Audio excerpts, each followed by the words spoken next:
আসসালামু আলাইকুম ভিউয়ার্স, আশা করি আপনারা সবাই ভালো আছেন। তো ভিউয়ার্স, আজকে দুই বাংলার বেশিরভাগ অঞ্চল কিন্তু আংশিক মেঘাচ্ছন্ন রয়েছে। এছাড়াও বেশ কিছু অঞ্চল পরিষ্কার রয়েছে। কিছু কিছু অঞ্চলে কখনো মেঘলা আকাশ, কখনো রোদ, এরকম পরিস্থিতি লক্ষ্য করা যাচ্ছে। এছাড়াও বেশ কিছু অঞ্চলে সকাল থেকে ঝড় বৃষ্টি হয়েছে, অলরেডি কিছু কিছু অঞ্চলে হতে চলেছে।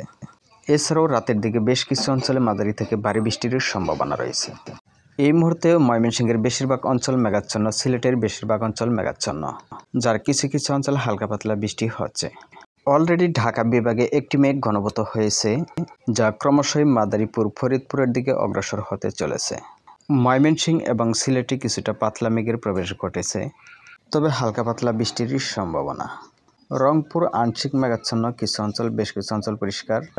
চট্টগ্রাম বিভাগের পার্বত্য অঞ্চলের উপকূল অঞ্চল, মহেশখালী, টেকনাফ, এই দিকে কিন্তু মেঘ রয়েছে।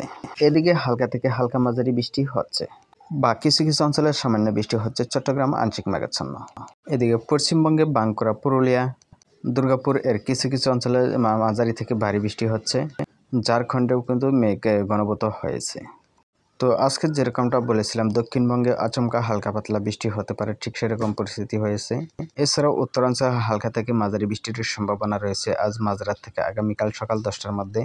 সামান্য কিছু অঞ্চলে ভারী বৃষ্টির সম্ভাবনাও রয়েছে, বিশেষ করে বাংলাদেশের রংপুর এবং পশ্চিমবঙ্গের উত্তরবঙ্গে। তবে এবার বৃষ্টি পরিস্থিতি বেড়ে যাওয়ার সম্ভাবনা রয়েছে টানা বৃষ্টির সম্ভাবনা। 26 তারিখ পর্যন্ত হালকা পাতলা বৃষ্টি থাকলেও 27শে জুন হইতে ঘূর্ণাবর্ত সহ বা নিম্নচাপের বৃষ্টির সম্ভাবনা রয়েছে বাংলায়। আস্তে আস্তে এই বৃষ্টি বেড়ে যাওয়ার সম্ভাবনা রয়েছে।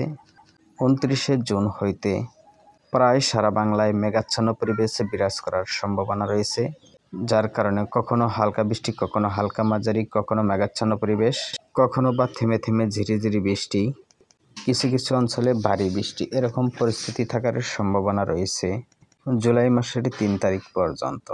তবে অতি ভারী বৃষ্টির সম্ভাবনা লক্ষ্য করা যাচ্ছে না, তবে চিরামেঘের হালকা মাঝারি বৃষ্টি বেশ কিছু অঞ্চলে লক্ষ্য করা যাচ্ছে। রয়েছে কিছু কিছু অঞ্চলে ভারী বৃষ্টি, এগুলো টুকরো টুকরো মেঘের ঝড় বৃষ্টি লক্ষ্য করা যাচ্ছে। তো ভিউয়ার্স, ভিডিওটি এ পর্যন্তই। ভিডিওটি তথ্যবহুল মনে হলে লাইক দিয়ে উৎসাহ দিবেন, আর আপনি চ্যানেলে নতুন হলে প্রতি মুহূর্তের আপডেট পেতে সাবস্ক্রাইব করে অল নোটিফিকেশন অন করে দিবেন। এতক্ষণ পাশে থাকার জন্য ধন্যবাদ। আসসালামু আলাইকুম রহমতুল্লাহ।